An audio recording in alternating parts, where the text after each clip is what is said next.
Mirëmbrëma të nderuar zonja dhe zotrinj, do t'jemi së bashku në edicionin qendror të lajmeve këtu në ekranin e kanalit 7, ndër të tjera do të ndiqni. Kryeministri Rama deklaron se Tirana i ngjan sot një trupi pa kokë. Gjykata të kthej në liri Erion Veliajn, që ai të merret me problemet e kryeqytetit. Majoranca mbron barazinë gjinore pavarësisht kundërshtimeve të forta të opozitës. Socialistët sqarojnë se ligji i ri nuk krijon gjini të reja. Kryeministri Rama thot se nisma për paqen fiskale do të lehtësoj bizneset, krijohet një frymë e re bashkëpunimi mes tatimeve dhe sipërmarrësve.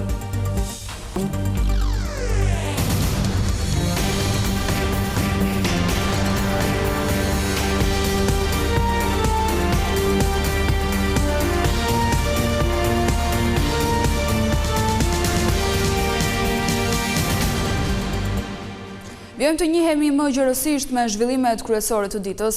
Kryeministri Edi Rama komentoi edhe një herë vendimin e gjykatës kushtetuese për Erion Veliajn, duke thënë se kryeqyteti nuk mund të mbetet pa një drejtues në zyrë. Rama nënvizoi se çdo njeri pret që procesi ndaj tij të vijojë në liri dhe Veliaj të merret me problemet e Tiranës. Vendimi i gjykatës kushtetuese, e cila la në detyrë Erion Veliaj si kryebashkiak i Tiranës, për kryeministrin Edi Rama, ka lënë kryeqytetin si një trup pa kokë. Në serinë e radhës të podcastit të Ti Flasim, kreu i qeverisë theksoi se ky vendim i trupës gjykuese është në dëm të bashkisë më të madhe në vend, e cila nuk mund të lihet pa një drejtues. Tirana nuk do të ketë zgjedhje deri në 2027. Dhe kushtetuesja mendon se kryebashkiaku i Tiranës nuk mund largohet përveç se me zgjedhje.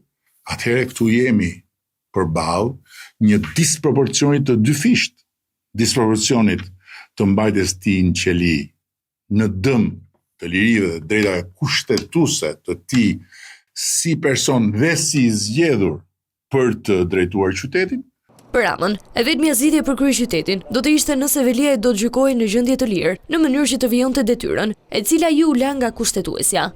Çdo njeri normal që nuk sheh tek qëndrimi i kushtetueses një qëndrim të verbër kundër qeverisë para në dëm të madh Tiranës, por sheh një qëndrim të vendosur parimor, nuk ka se si të mos pres që me të njëjtën parimësi, kur të gjykojë para burgimin e tij, kushtetuesja ta kthejë Erion Veliajn në detyrë për të vijuar procesin gjyqësor në gjendje të lirave. Këtu me mua është. Ndërkaq, teksa na presin vetëm 2 ditë nga zgjedhjet e pjesëme të nëntorit, kreu i qeverisë ftoi kandidatës socialistë të 5 bashkive, të cilëve i la dhe porositë e tij.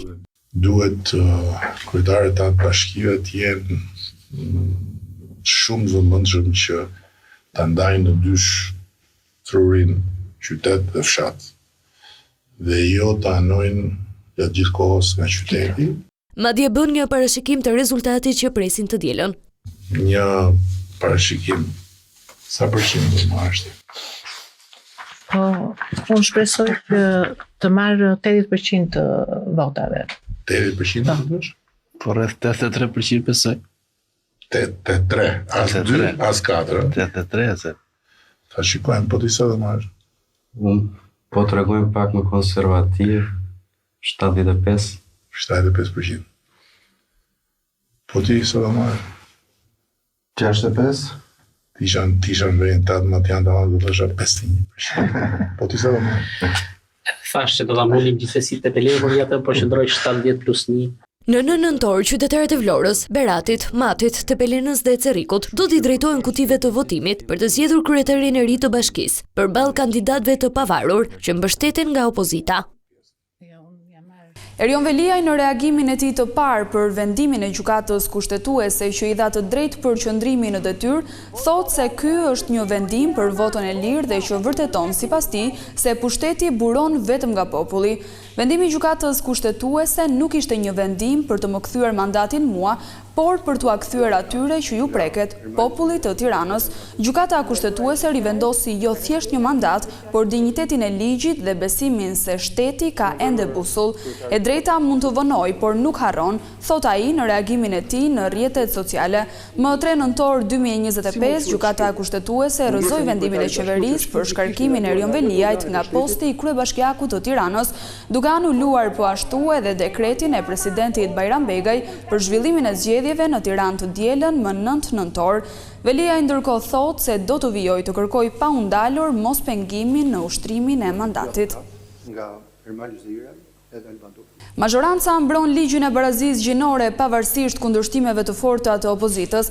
Deputetja socialiste Iris Luarasi thotë se nuk bëhet fjalë për krimin e gjinive të reja dhe për më tepër ligji është në përputhje me detyrimet ndërkombëtare. Një ditë pas debateve në kuvend, mazhoranca ka sqaruar edhe një herë ligjin për barazinë gjinore, i cili kaloi në kuvend me 77 vota pro dhe 36 kundër. Ishte relatorja e këtij ligji, deputetja socialiste Iris Luarasi, e cila shpjegoi se projektligji për barazinë gjinore nuk cënon familjen tradicionale, por garanton të drejtat të barabarta mes burrit dhe gruas.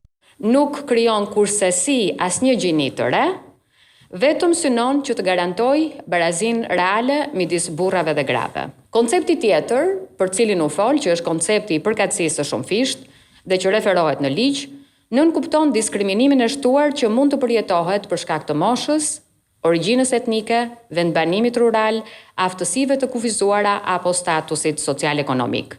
Gjatë një deklarate nga kryesia e kuvendit, ligjvënësia mohoi tërësisht pretendimet që i hapin rrugë termave prindi 1 dhe prindi 2. As unë dhe as kolegët e mi të Partisë Socialiste nuk do ta votonin kurrë një ligj që nuk do të na jepte mundësinë që fëmijët të na thrasin nën dhe nuk mendoj se ka në një mundësi brenda një familje që dikush nga fëmijët i thot prindi 1 dhe prindi 2. Në fakt kjo është një gënjeshtër e shpikur nga ata që nuk e kanë lexuar ligjin, por besojnë çdo gjë që hidhet në rrjetet sociale.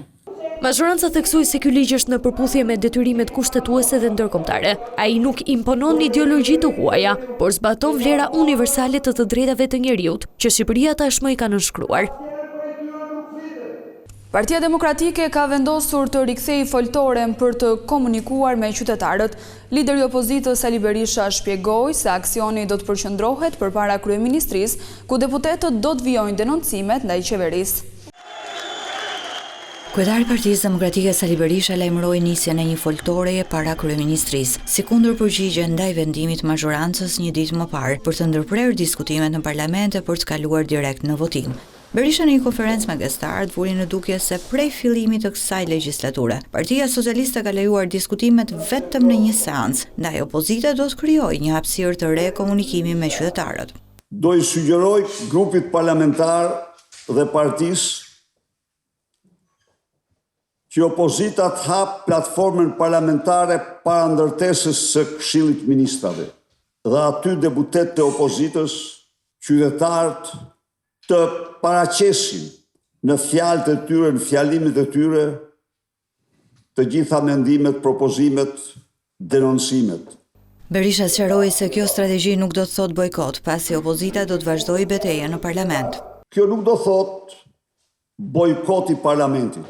Jo, dhe kësaj dhune të pandërprerë, kësaj mbyllje goje të opozitës në parlament, ajo do i përgjigjet me mjete adekuate, si në komisione, ashtu në sallën e parlamentit. Ndërkaq lideri i opozitës lajmëroi se betejë kundër ligjit të barazisë gjinore nuk ka marrë fund. Partia Demokratike nuk pajtohet me këtë ligj. Do normal të gjitha hapat kushtetuese do rikonsideroj referendumin për anullimin e këtij ligji. Një ditë më parë, mazhoranca vendosi të mos lejojë asnjë diskutim për ligjin për barazinë gjinore dhe 4 ligjet e tjera, duke kaluar direkt në votim në shenjë protesta ndaj deklaratave Sali Berishës për ambasadorin e BE-s Silvio Gonzato. Prej paraqitjes së këtij ligji, Partia Demokratike është pozicionuar kundër, pasi sipas saj, ai i hap rrugë gjinive të tjera përveç burrë e grua, e dëmton familjen dhe shoqërinë shqiptare. Komisioni Qendror i Zgjedhjeve ka mbyllur përgatitjet për zgjedhjet lokale në 5 bashki. Qendrat e votimit në Vlorë, Berat, Tepelen, Sërik dhe Mat janë gati për të pritur votuesit në datën 9 nëntor. Të dielën, 334.539 qytetarë do t'i drejtohen kutive të votimit për të zgjedhur kryetarin e ri të bashkisë në Vlorë, Berat, Tepelen, Mat dhe Sërik. Komisioni i Zgjedhjeve tashmë ka përmbyllur procesin e përgatitjes të materialeve zgjedhore, ndërsa ka nisur dhe shpërndarjen e tyre në qytetet përkatëse. Në qytetin bregdetar të Vlorës, të drejtë vote kanë 171.895 banor, të cilët do të votojnë në 232 qendra votimi, të ndara sipas adresave të tyre. Gara në këtë bashki është mes Brunilda Mersinit, e cila përfaqëson Partinë Socialiste, dhe kandidatëve të pavarur Dionis Sota, i cili ka mbështetjen e opozitës, dhe Gjergji Nika. Në Berat, të drejtë vote kanë 82.161 banor, të cilët do të votojnë në 116 qendra. Në këtë bashki, kryetari i komanduar Ervin Ceca përfaqëson PS-n, ndërsa do të përballet me Pavlo Shkarpën, kandidati pavarur. Tepelena ka 12.667 zgjedhës, të cilët do të votojnë në 22 qendra, ndërsa gara do të jetë mes Gramos Sakos nga Mazhoranca dhe kandidati të pavarur Gabriel Guma, i cili ka marrë mbështetjen e demokratëve.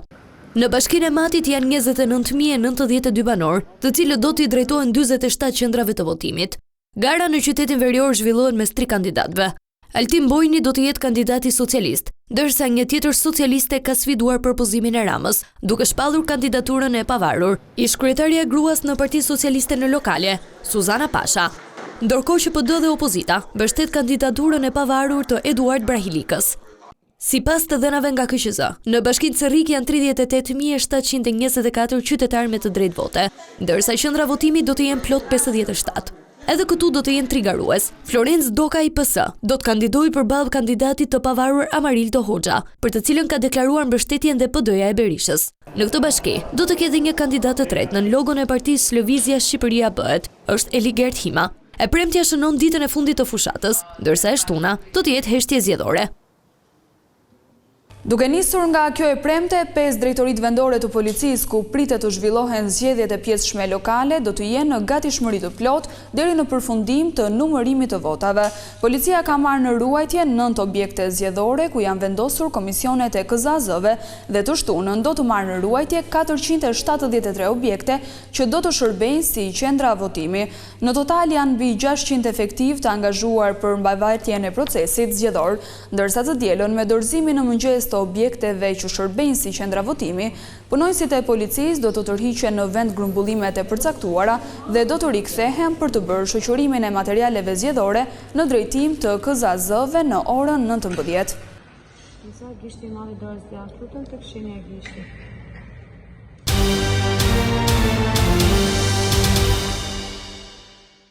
Kryeministri Edi Rama sqaroi këtë të premte paqen fiskale që sipas tij do të lehtësoj bizneset. Çdo subjekt që deklaron 18% fitim më shumë se sa viti i paraardhës paguan 5% tatim. Rama theksoi se gjatë periudhës që është në fuqi paqja fiskale, bizneset do të shpëtojnë nga kontrollet. Nëse një biznes pranon të deklarojë 18% më shumë fitim se një vit më parë, ai do të paguajë tatim normal. Por për çdo fitim shtesë mbi këtë nivel, tatimi do të jetë vetëm 5%. Me pak fjalë, sa më i ndershëm të jesh me deklarimet, aq më pak do të paguash, ishte mesazhi që përcolli kryeministri Edi Rama në rrjetet sociale për paketën e paqes fiskale. Sipërmarrjet mund të lidhin marrëveshje vullnetare me administratën tatimore ku të pranojnë të rrisin me 18% fitimin e tatueshëm krahasuar me vitin e kaluar, që do thotë se ky fitim tatohet sipas ligjit në fuqi, ndërsa për çdo shtesë mbi këtë fitim, tatimi do të jetë vetëm 5%. Rama ndër të tjera tregoi se si do të realizohet edhe procesi i shuarjes së gjobave të akumuluara ndër vite nga bizneset në regjistrin e tatimeve duke i ndarë në 4 mënyra. Si do të jetë kjo falje? A. Fshirje plot e detyrimeve tatimore të papaguara që i përkasin periudhave më të hershme se 10 vite. B.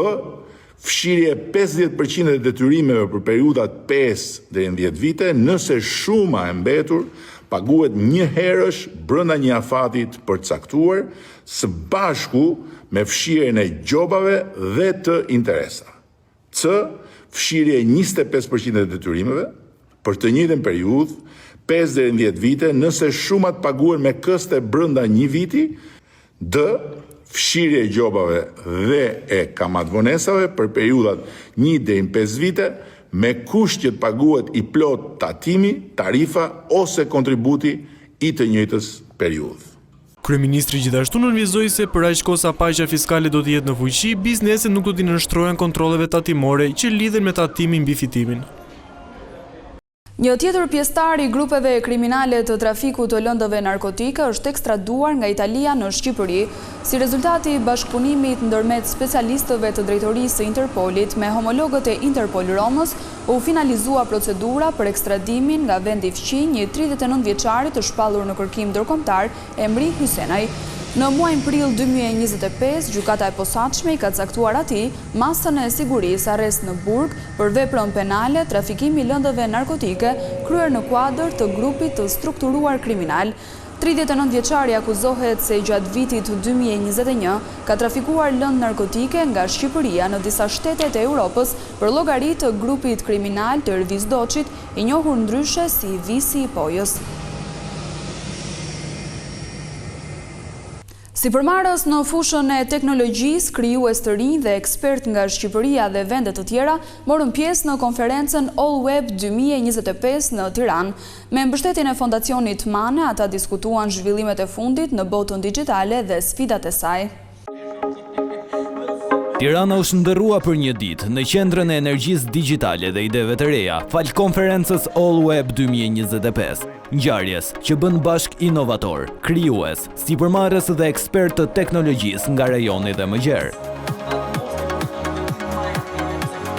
Në skenën e All Web 2025 u ngjitën folës ndërkombëtar nga fusha e teknologjisë, komunikimit dhe startupeve, të cilët ndan praktika suksesi, strategji të reja dhe perspektiva mbi transformimin digjital global. All Web është një event që bëhet një ditë, po një ditë në vit sepse është shumë i rëndësishëm sepse folësit vinë nga gjithë bota. Dhe për të sjellë këta folës kemi nevojë që të jemi si vend më promovuesi këtyre inovacioneve dhe për të thritur ato në një ditë kemi nevojë për suportin e njerëzve dhe kompanive dhe profesionistëve që të duan të dëgjojnë këto fjalime.